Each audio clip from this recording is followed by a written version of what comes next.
Umaandar na ang implementasyon ng Drainage Master Plan sa Metro Manila para lutasin ang problema sa basura at baha sa rehiyon. Ayon yan kay MMDA General Manager Nicolas Torre. Suportado rin ni Torre ang waste-to-energy facilities sa bansa. Ayon kay Torre, nagsisimula na ang implementasyon ng Drainage Master Plan ng Metro Manila at hindi pwedeng sabay-sabay ang programa ng mga ahensya na kabilang sa plano. Dagdag ni GM Torre, may nasimulan ng programa ang DPWH at mga LGU. Ginawang halimbawa ni Torre ang mga sinimulan na ng MMDA na tinatawag na Sponge City Project sa pamamagitan ng pagbubutas sa mga gilid ng kalye at paglagay ng lupa. Makakasipsip ito ng mas malaking volume ng tubig baha.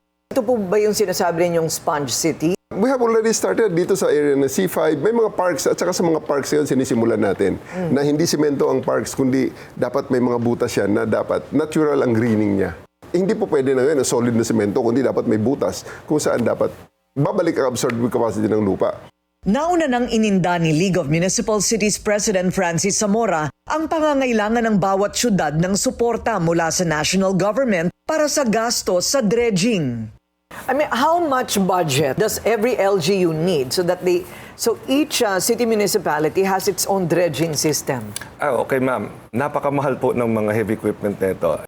Ang habol nga natin is the national government can also deploy its personnel, its heavy equipment to help.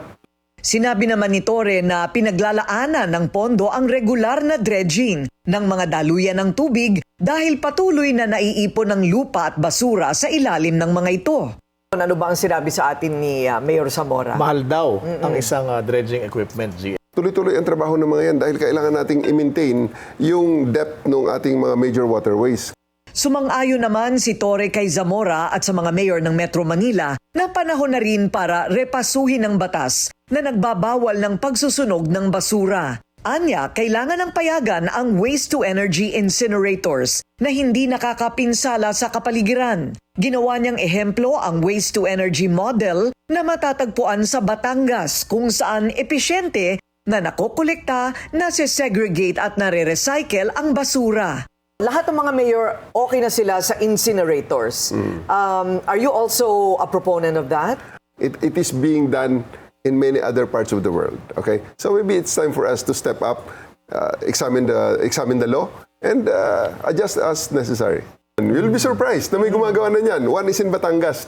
Giit ni Torre, bukod sa dredging at waste-to-energy programs, kailangan ding tutukan ng disiplina sa pagtatapon ng basura sa mga komunidad. Ginawa niyang halimbawa ang Marikina, na anyay may nabuong kultura sa pagpapanatili ng kalinisan sa komunidad. Isinusulong din ni Torre ang Mobile Materials Recovery Program. Sa bawat recyclable plastics na ibinibigay ay may kapalit na puntos at kapag nakaipon ay pwedeng kapalit naman ng mga groceries. Walang maibigay na timeline o schedule para sa panay-banggit na master plan kontra baha at basura ang MMDA-GM, kundi pangako na ginagawa na nila ang lahat ng kanilang makakaya sa ngayon.